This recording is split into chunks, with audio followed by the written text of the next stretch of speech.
Scientifically, evolutionarily, with studies and research, how can you make the case to me to make me believe that the role of the mother in particular is essential versus a father or other caregiver? So, in fact, in the book, it talks about the difference between mothers and fathers, because that's an important question.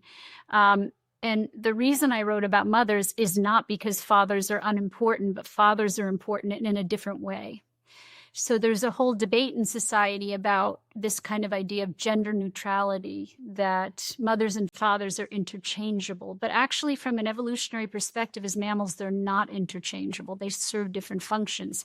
And those roles and those behaviors are connected to nurturing hormones. So mothers are really important for what we call sensitive empathic nurturing when children are infants and toddlers. That means that when children are in distress, mothers soothe babies and therefore regulate their emotions from moment to moment. Every time a mother soothes a baby with skin-to-skin contact and eye contact and the soothing tone of her voice, she's leaning into that baby's pain and she is regulating that baby's emotions. And the way I like to think about it is that, when babies are born, they're born emotionally disjointed. Think about sailing in the Atlantic. This is how babies' emotions go. They'll go from 0 to 60 in 3 seconds with their emotions. And where we want to get babies is to sailing in the Caribbean. Not flatlining, but we want them to be able to regulate their emotions, but they're not born that way.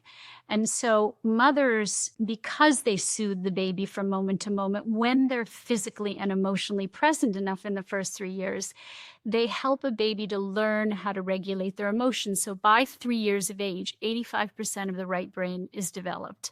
And by 3 years of age, babies can then start to internalize the ability to regulate their own emotions. Now, if mothers aren't present as the primary attachment figures to do that mirroring of emotion, to do that soothing of their emotions, then babies don't learn how to regulate their emotions. The other thing that's important that mothers do is they buffer babies from stress by wearing them on their body for the first year. And then by being as present as possible for 3 years, they actually protect babies' brains from cortisol, the stress hormone.